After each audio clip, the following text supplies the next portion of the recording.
Tēnā koutou, ko kaitahu, ko kati māmoe nā iwi, ko Benrichi aho. I'm an analytics lead with Nicholson Consulting, and I will discuss the application of Māori Data sovereignty principles to our work with Te Rauroa, the Vodafone Aotearoa Foundation. Kia ora, Ben. Kia ora koutou, ko Mapanui te maunga, ko Purakanui te moana, ko Kati Hui Rapa Arunaka ki Puki te Raki te hapu, ko Mtoitoi toku tūpuna whaia, ko Kaitahu rātou ko Ngāti Pro, ko Ngāti Whakaui, ko Ngāti Pakeao ngā iwi, ngā mihi ngui kia koutou katoa, ko Pip Bennett, taku ingoa. Kia ora. Kia ora koutou, ko Waio, no Ngāti Pro, no te whanua panui hoki. He pau ārahi ko Ernestine Walsh toku ingoa. Ka kōrero au e pā ana ki te Mātātupu o te rautaki raronga mō ngā taonga. Kia ora.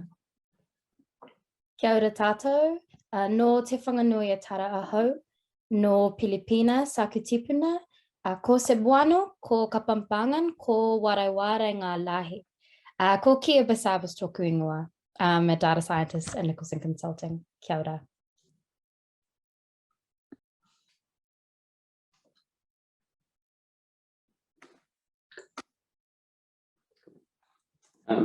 So kia ora anō. I'm proud to talk to you about this project on which we partner with Te Rauroa, the Vodafone Aotearoa Foundation, along with the Centre for Social Impact and Deloitte.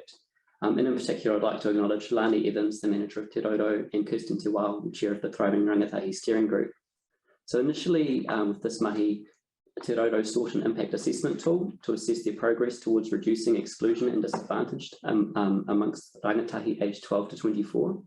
This tool would use data from the Stats New Zealand Integrated Data Infrastructure, which is, for those that are not aware, a very large research database that draws data from across all government department administrative data, along with a lot of survey data and census data. So as attendees of this webinar, I'm sure you noticed at least two potentially problematic aspects to this project: deficit-based language and the use of IDI data.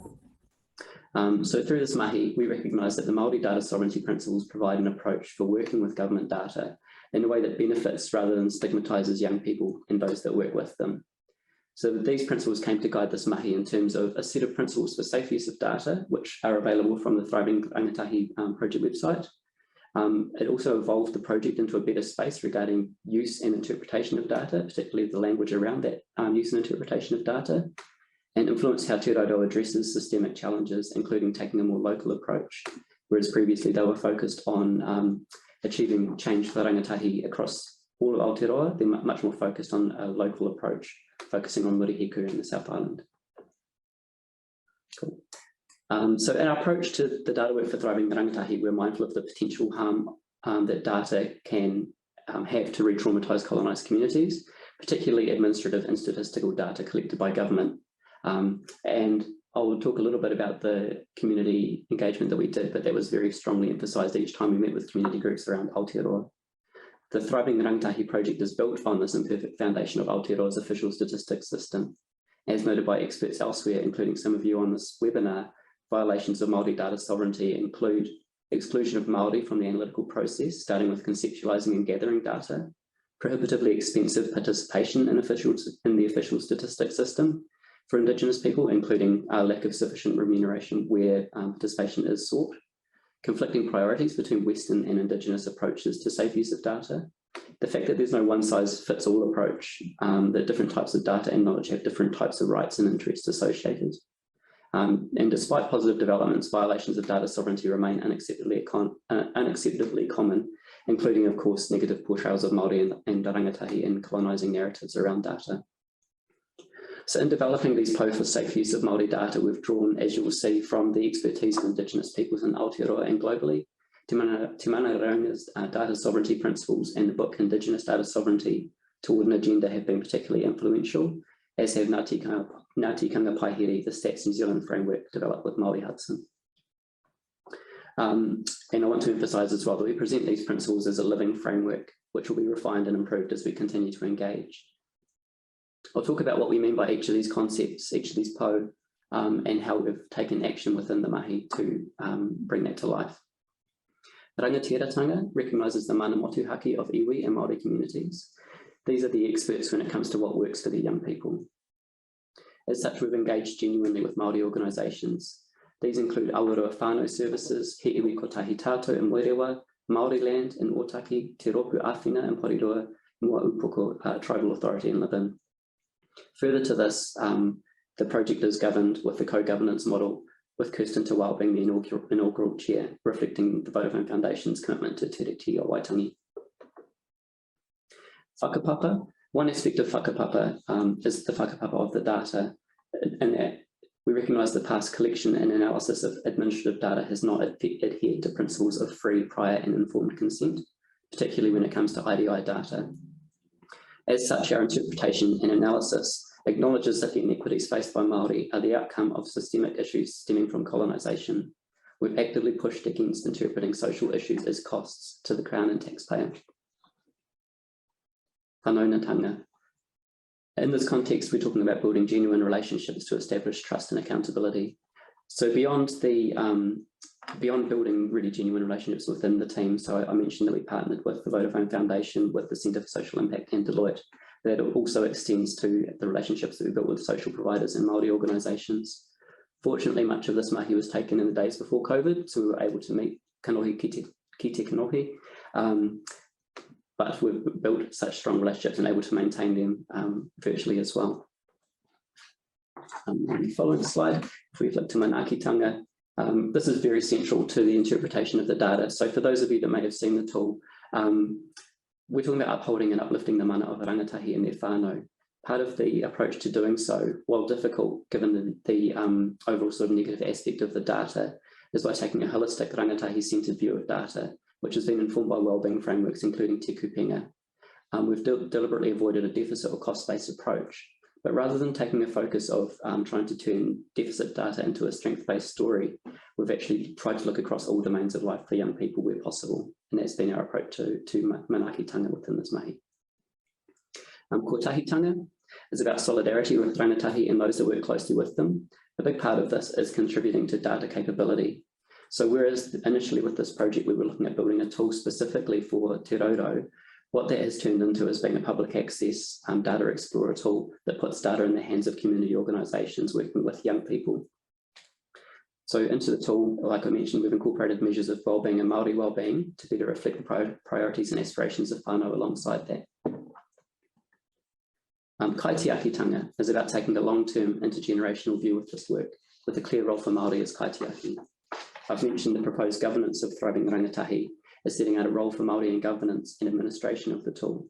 The Data Explorer tool will only be made available to individuals and organisations who are committed to the wellbeing of rangatahi and work in a manner consistent with these principles, as set out in the principles of safe use that are associated with the tool. This also sets out a future direction for us. Like I mentioned before, we're certainly not presenting these principles as a final state. It's a beginning. So we're throughout this mahi, we are going to further and broader directly engage with Māori organisations. We acknowledge that we've met with a few Māori organisations, but that can by no means address all needs of all Māori. So broader engagement and promotion of the tool will contribute to kotahitanga as we progress. Tool access and support is a powerful mechanism for putting data in the hands of indigenous communities that can benefit most from its use. This will redress the imbalance of power and resources between government agencies and community organisations. So as such, it's imperative to make sure that the tool is accessible and users are adequately supported. We'll continue our advocacy for data sovereignty, so throughout platforms like this as well. As a result of this work, we have an obligation to use our voices to advocate for positive change within the official statistics and data systems. And of course, we'll continue to consult and refine our knowledge about data sovereignty in practice. This includes the application of Indigenous principles to our other projects. So on that note, I will pass you on to my hōmahi, Pip Bennett, who will talk to you about her mahi. Kia ora, Ben. Thank you for that presentation, and also thank you for your work on that project. It was a big project, and it was over quite a time span. Yeah, and I really acknowledge you from traveling from one end of the country to the other to engage with communities. So I'll be talking to you today about Kia ora Poutama mō te reo Māori. Kia ora Poutama mō te reo Māori is a project that looks at forecasting acquisition of te reo Māori in Aotearoa out to 2040. The pūtaki of this mahi was a kōrero. when the government announced a goal of 1 million speakers of Te Reo Māori by 2040, a group of quantitative researchers asked themselves, how will they measure this? And how will they know that they are on the right track? So using their skills and knowledge, they thought about how they had done similar things and how other organisations would forecast to see if they were also on track to reach their goals. After further kōrero and wānanga, Te Taurāwhiri, the Māori Language Commission, along with Te Matawa and the Ministry of Education, funded the largest quantitative piece of mahi around a Māori kaupapa, Te Reo Māori. Our approach to applying the principles of Māori data sovereignty to this project was that of a potama. We identified what the current state was, as well as what was better and better, along with what could reasonably or possibly be achieved within this project. Allow me to elaborate a bit further. Firstly, we can think about the whakapapa of the project. Te Reo Māori is a tonga, a key to unlock Mātauranga Māori. Generations before us have fought and sacrificed along the haerenga of Te Reo Māori revitalisation, and champions of today are leading the way for the rest of us. Even understanding this, the basic facts about the whakapapa of the project origins and the kaupapa itself made the kōrero around the safe use of Māori data, looking at the principles of Māori data sovereignty, made that kōrero both with our stakeholders and the technical team possible, and also allowed a space of learning and a space of advancement within our mahi. Another way we wove Māori data sovereignty principles through this mahi was setting this as a priority from the onset. So setting the use of Māori data sovereignty as a priority. From this clear objective, we could then discuss ways we were treating the data and approaching this project. This required us as a company, as well as our partners, Kōtata Insights, to work together to allow time for everybody to learn and move through the project. As a company, our expertise is in data, and our stakeholders have expertise in Te Ao Māori, as well as Te Reo Māori revitalisation. All parties were extremely generous in listening and explaining what steps were being taken and the outcomes being aimed for, as well as considerations to be made. Some of the ways, or a few examples that we adapted to better use Māori data were, firstly, in the overall project management, design, process, direction kind of area. Secondly, in the technical steps, and thirdly, actually in ourselves as researchers. For the first of those points, for the overall project, we considered rangatiratanga, for example, and looked at how this mahi would benefit Te Reo Māori in a way that we felt was true to Te Ao Māori. One way we did this was we actually used an advisory group of stakeholders that we could discuss certain decisions with. As an example, a person can be identified or defined to be Māori in the IDI, the government database that Ben spoke about before, in different ways. Two of the main ways they can be identified are by ethnicity or descent. Now, all data, including this data, has limitations. As a technical team, we explained the differences between these two codes, ethnicity and descent, in the data, as well as their sources and potential technical issues to the advisory group. We also set out to explain how this could affect the implications in the statistical model. And in turn, the advisory group explained to us the effect of the application of the results and how they interpreted these approaches in context. Once they, the advisory group, were satisfied that they had all the information they needed to make a decision, they came back to us with how they would like to proceed. Throughout this process, we discussed this decision while keeping in mind that while we were actually making a model and taking technical steps to define whether someone was Māori or not in the data, we actually have no authority to define whether anyone is Māori. And then that kind of holding that parallel thinking was important because we needed to keep in mind the people that the data represents, as well as how they could potentially see themselves in the results. We can think about how this integrates a little bit with the overall project. And I give this example to highlight a decision that could be made quickly by a technician. Applying the principles of Māori data sovereignty will probably take longer than people are used to. Such technical decisions are often made very quickly, and it's part of a lot of processes that people are used to. Right now, no one has identified a one-size-fits-all way to applying these principles to data that was collected about Māori for and by a non-Māori, a Pākehā system. We found that applying these principles required all the parties involved to really be aligned, and we needed to be flexible to allow time to go through the process for everyone in order to make a decision. So moving on to the second point that I mentioned before, the technical steps, and we can look a little bit at whanaungatanga here. We understood Te Reo Māori acquisition does not just happen in the ways that are captured by government data. We needed to create, it sounds straightforward, but we actually needed to be quite purposeful about this. And it's different from maybe some other processes that have been done in the past. So for this, we needed to create a statistical model that allowed for other sources of data to be incorporated. We worked with Stats New Zealand to create a new methodology, a world first. In short, for you more technical people, we created a synthetic population to export from the IDI in order to code our own microsimulation model to be able to incorporate community initiatives and allow future data sources to be incorporated. Thinking about how this could be aligned to projects in general, we could have just used the IDI. It would have been quicker, simpler, and less resource intensive. And other people have made forecasts on less. However, to respect Te Reo Māori and the safe use or the use of Māori data, we really had a responsibility to build our model in this way. The third point that I mentioned, for ourselves as researchers, we started Te Reo Māori lessons and found that this aligned with the principle of manaakitanga.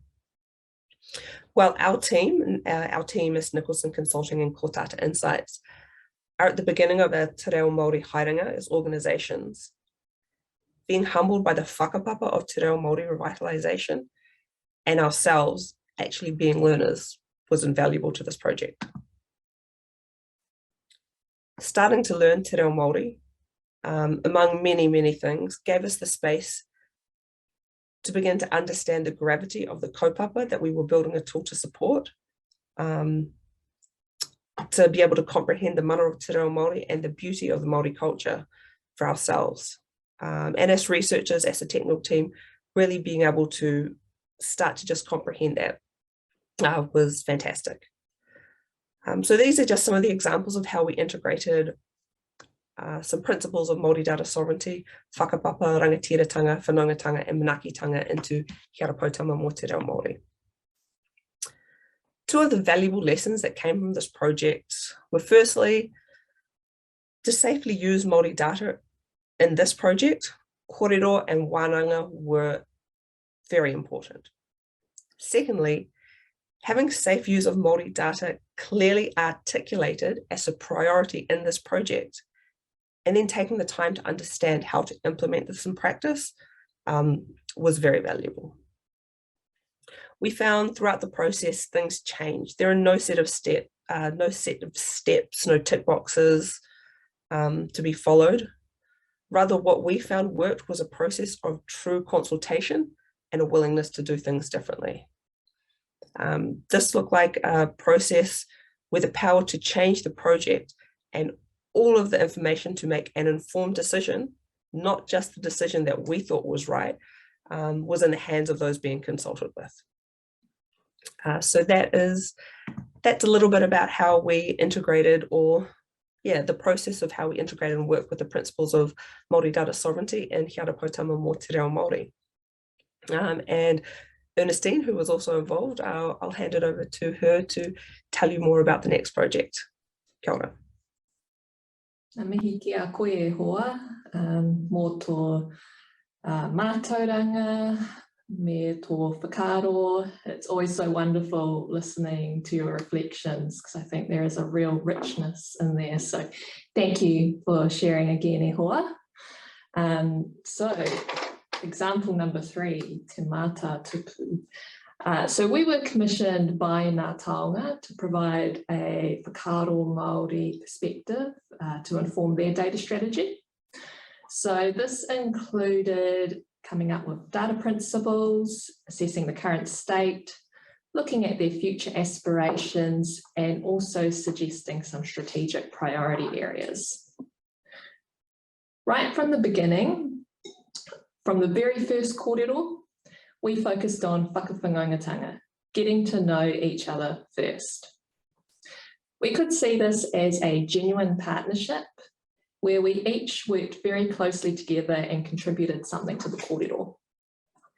Our approach was having many wāhanga style sessions, as always starting first with whakawhanaungatanga, then understanding challenges and aspirations of the people who attended these wāhanga.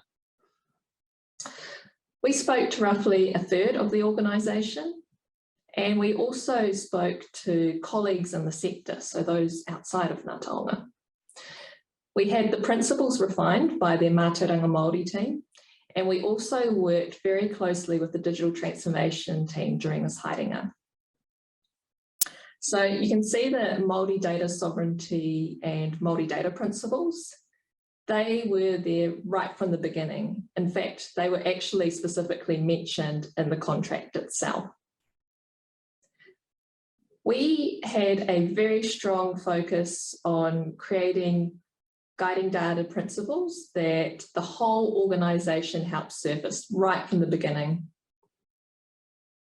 And I think when you take that sort of approach, it really changes things when you bring in that taha Māori side of things.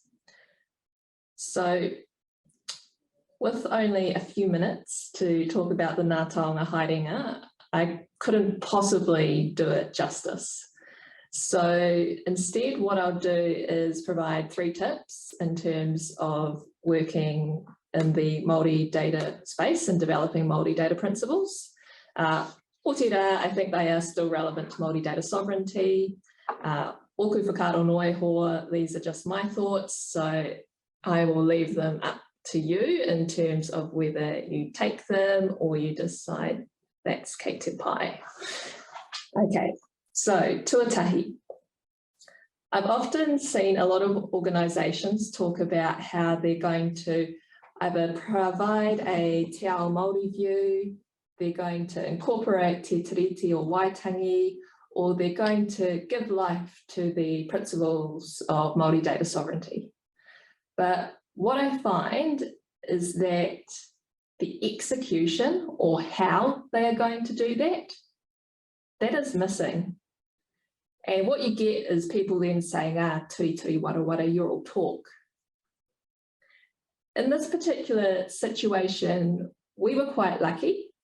There were already examples of execution present within Ngā Taonga. They were creating space for their kaitiaki te tino rangatiratanga over their taonga, and they also had a very comprehensive kaitiaki framework te akina. We were also able to see that they were doing many pilots as well. So there were a lot of good examples of execution. The whittle for us was to make sure that we had the same sort of mana, the same sort of kaha in the data space. So to do that, we put a lot of emphasis into talking about how Ngā Taonga gave life to these principles. At the same time, we also spent a lot of effort understanding why did these principles make sense to Ngā Taonga, particularly in light of looking at all the other different strategies. We wanted to make sure that everything aligned nicely. And what you find is that when you give life to your data principles and you go to then implement your data strategy, if you do have unanticipated challenges or conflicts to work through, you can use these data principles as po to lean on and go from there. Tuarua, secondly, I'd say that when you're creating data principles at a strategic level, you need to make sure that they are unique or relevant to the organisation.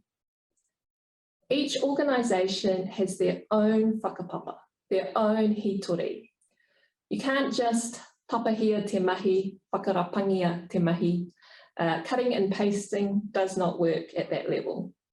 We had to look at the context of the business, see how they were operating, and check that the principles made sense to them. We also had to check that the principles would help further them towards their aspirations. So as a result, our framing was around aligning with He Pātaka Tūturu, a strong storehouse, and looking at how the data principles would ensure a strong storehouse for the future. We were particularly focused on a data vision around caring for data today to connect people to their stories now and in the future. You can take the Māori Data sovereignty principles as is, if say you're setting up guidelines, but when it comes to developing data principles at a strategic level, what I'm saying is that you need to check that they make sense to the organisation first. Tuatoru, the final thing I will say is that it's clear to me that technologists and Māori have a very different understanding of what Māori data sovereignty is. We covered topics with Ngā Taonga such as mana motu Whāki or tino rangatiratanga. And we were very fortunate. People knew off the bat what we were talking about. This is usually not the case when you're dealing with a large technology rōpū. I have worked in the technology space a while, and there seems to be this idea that I've seen pop up a few times that Māori data sovereignty is storing stuff in Aotearoa.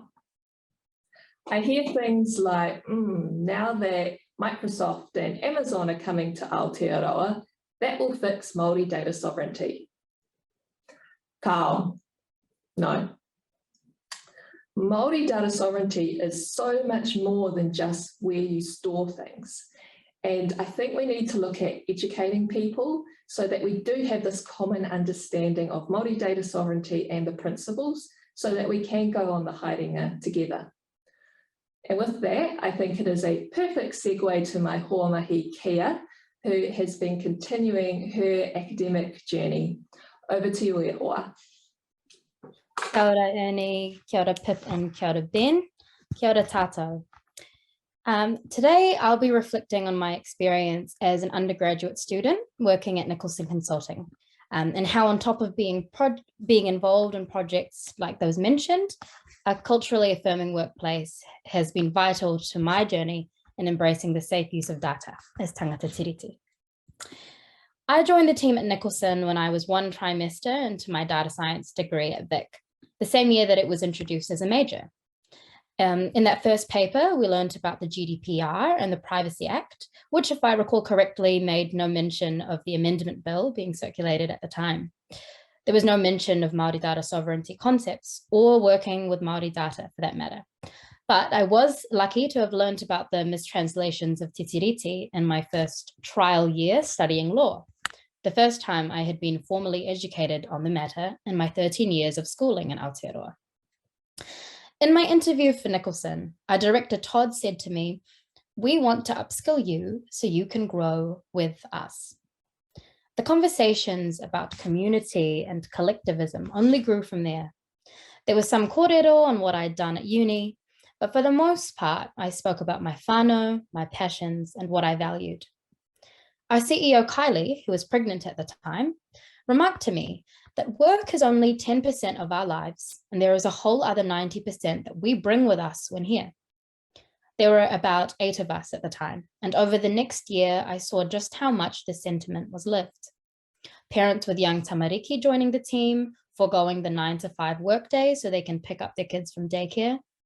having kids in the office being commonplace, supporting me to work from home pre-COVID times and work around my uni hours. When Kylie brought in baby Piata to the office for the first time, it was a genuine celebration that another blessing had joined our little community. When a supportive workplace that values the other 90% of people as the foundation, finding the purpose in the work that we do follows. I was first introduced to Te Mana Raraunga and Māori Data sovereignty when Ben brought me on to Thriving Rangatahi. I recall being a bit shocked when I learned that these principles weren't legally mandated across government, which was a bit of naivety on my part, as first-year law only took me so far. I learned that it wasn't so easy to create a blanket rule when Ben noted that there was no one way to apply these principles. Each piece of mahi is different and requires collaboration.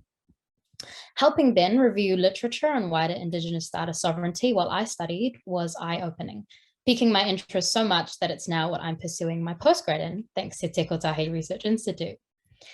As the discourse surrounding working safely with Māori data grew with the contracts that we got, it was more clear that it wasn't just a checkbox exercise, even if we do have Te Mana Raraunga's principles and other frameworks as a starting point.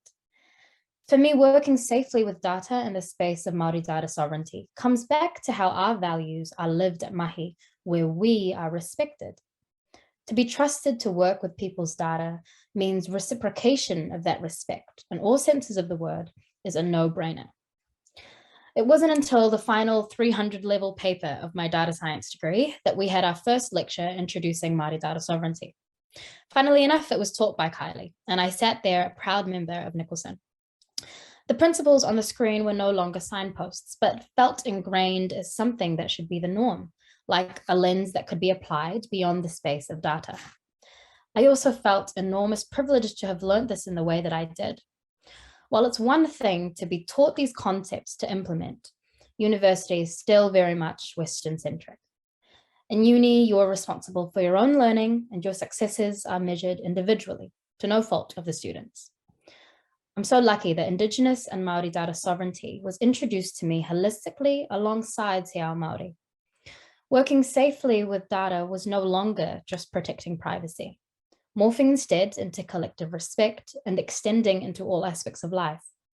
And all peoples, tangata whenua and tangata tiriti, benefit from it. Now as a data scientist at Nicholson, for me, the safe use of data extends from what my colleagues discussed into subtle everyday thinking. It has been particular with the words you use when pulling data insights, like how Māori youth who are unemployed but care for people in their kāinga might not be underutilized as the government defines them. It is educating that systemic biases trickle their way into everyday culture, like how people feel or carry themselves in certain spaces. It is personally learning that to apply this mindset to working with data, it cannot just be something you tack onto a project. It applies to everything, starting from the way we treat kaimahi, clients, partners, and learners, with the opportunity to be seized by those at the helm of organizations. I recently revisited the webpage for Data 101 and was pleased to see that Māori data sovereignty is listed as an introduced topic. It's been 3 years since I started, and I do appreciate that it was a new course, but it does get me thinking. Like with any mahi that involves working with data on people in Aotearoa, are the right people and the right whakaaro involved from the beginning of the process? We might not get it right 100% of the time at our workplace, but genuine support to see your people succeed, collective respect, and a willingness to do things differently is a good place to start. Kia ora. Thank you, Kia. Kia ora for that. And thank you to all the panel members for sharing your experiences and whakaaro today. These projects demonstrate how principles of safe data use have been used in different projects and at different stages of each of these projects. We've talked about the foundations of projects, building relationships, setting direction, and the importance of whakawhanaungatanga and thriving rangatahi. We talked about the importance of making sure data definitions work for the community the data is about in He Ara Poutama. Uni then shared some tips for ensuring that safe data principles can be applied to strategy, before Kia shared her reflections on learning about safe data use in an environment that reflects those principles. To me, the most important takeaway was that using data in a way that reflects principles of Māori data sovereignty is not about ticking boxes or copying and pasting. It's context specific. It reflects the work you're doing and the people you're doing it with. Thanks to the research of others, we're able to work with clients to whakatinana or embody these principles. Kei te mihi ki te mahi o rātou hoki. Te ripia koutou hoki. I'll now open up for questions. If you have any questions for any of the panelists, feel free to use the little hand up symbol.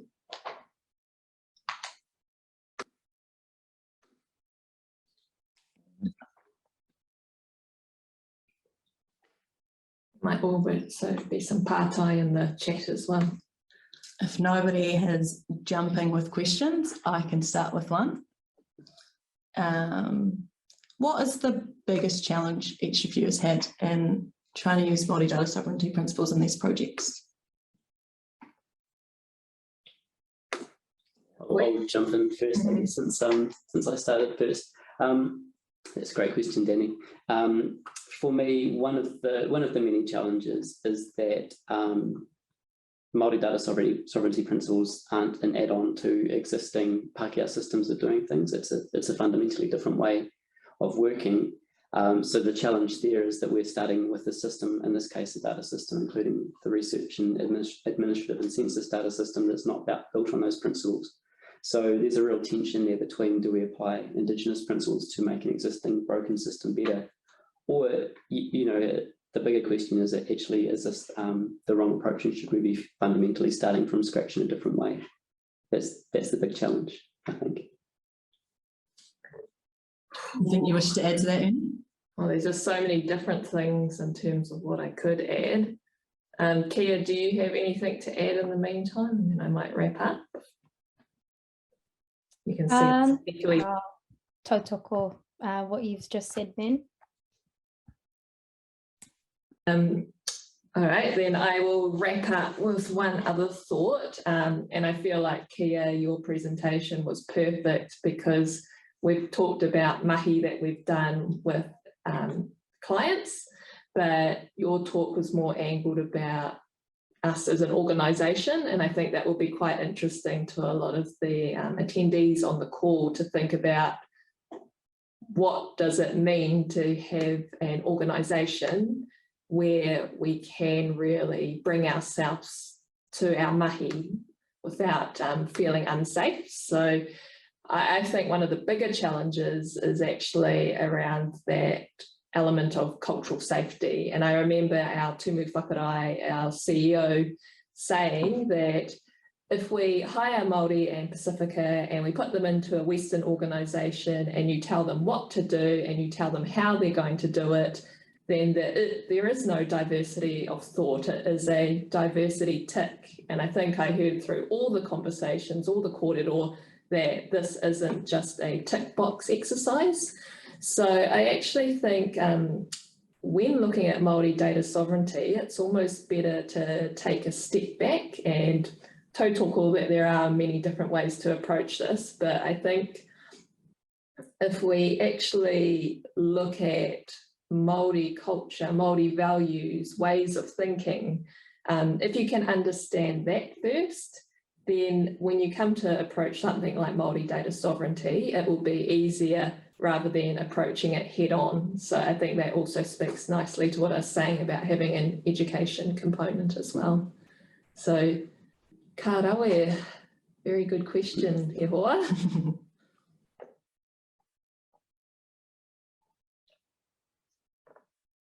Does anyone else have any other questions for any of the participants? Or were there any in the chat? Or were there any in the chat? I don't think so. Kia ora koutou. Thank you all for your presentations. I found them really, really interesting. I guess one question that I was musing on is the timeliness aspect, and we're all often pressured for time, and I was just wondering how you navigated that and managed that through the projects.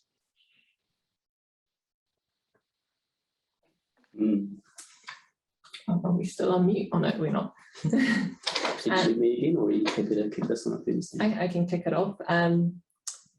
Yes, he wā Māori.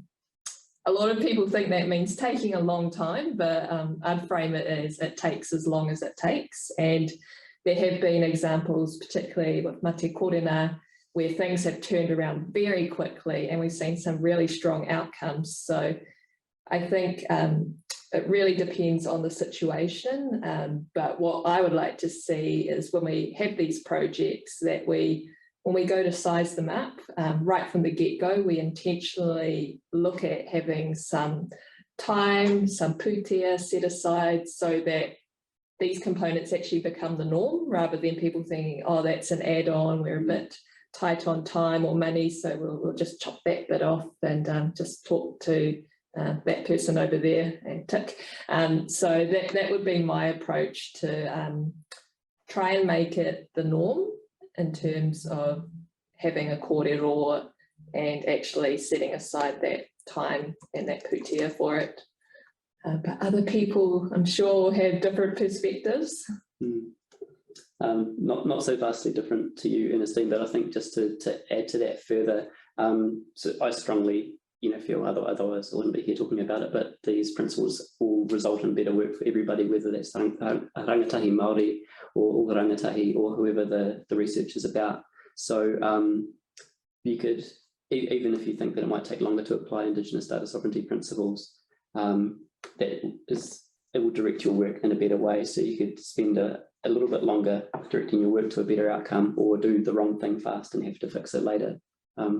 Not always that trade-off, but that's one way I would view it. Kia, do you have anything you'd like to add to that? Oh, no, I just echo the same thing, I think. And again, yeah, I think if you're in an opportunity or a position to, as Ernie mentioned, educate from the beginning, then it's a lot easier for people, for researchers to be a part of these projects and not feel like they've got to educate everyone else or they have to take on all that load. Yeah, I think there's another question in the chat, Danny.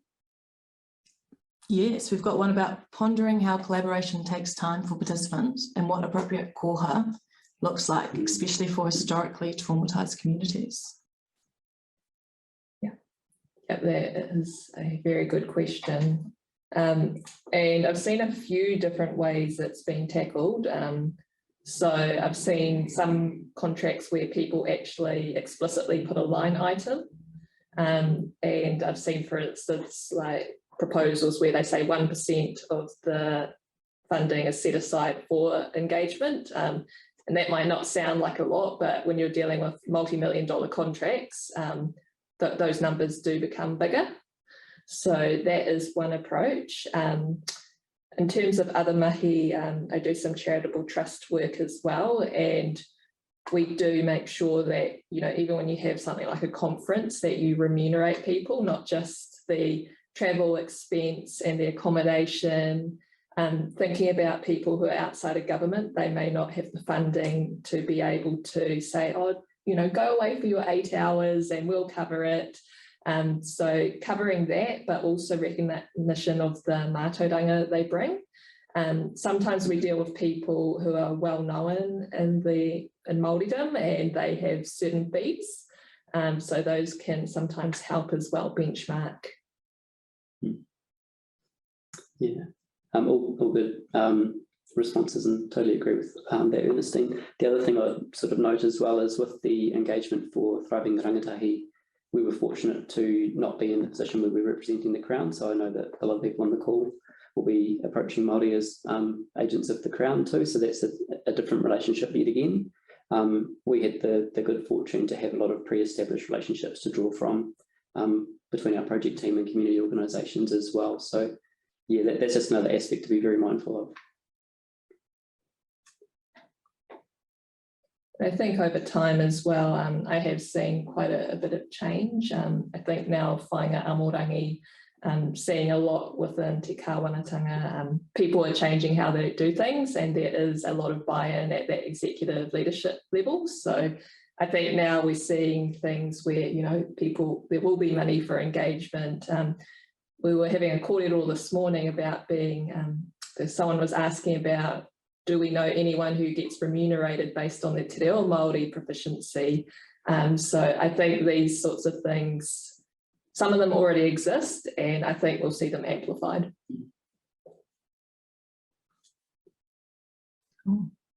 Opening the floor, we've probably got time for one more question, if anyone's got one burning.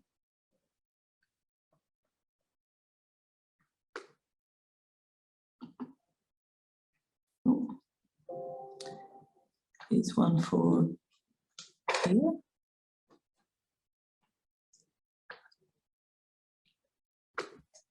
Kia ora, Daniel. Daniel just asked, just curious, was Kylie's lecture on Māori data sovereignty an assessed part of your course, exam, test, or assignment as an integral part of course content?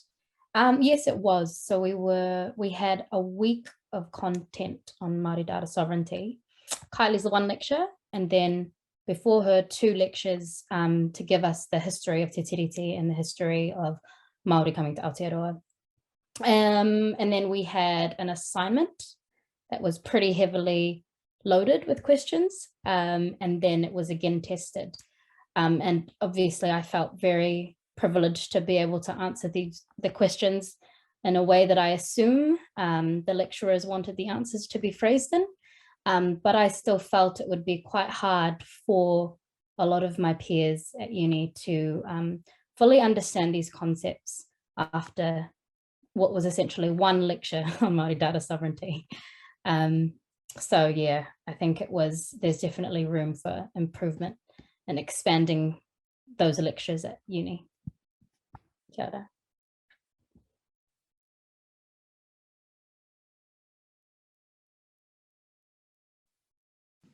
Kia ora. Well, thanks again to Kotahi Research Institute for making time for this, making us part of the Whāki series.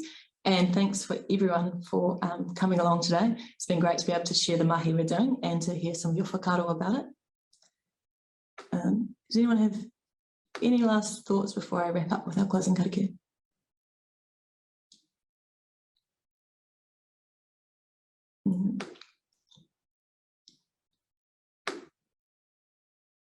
I will take that as a no. Me karaki tātou. Kia tau te manaakitanga, ki ronga i tēnā o tātou, kia piki te ora, kia pika te māramatanga, kia hoki pai atu, kia hoki pai mai.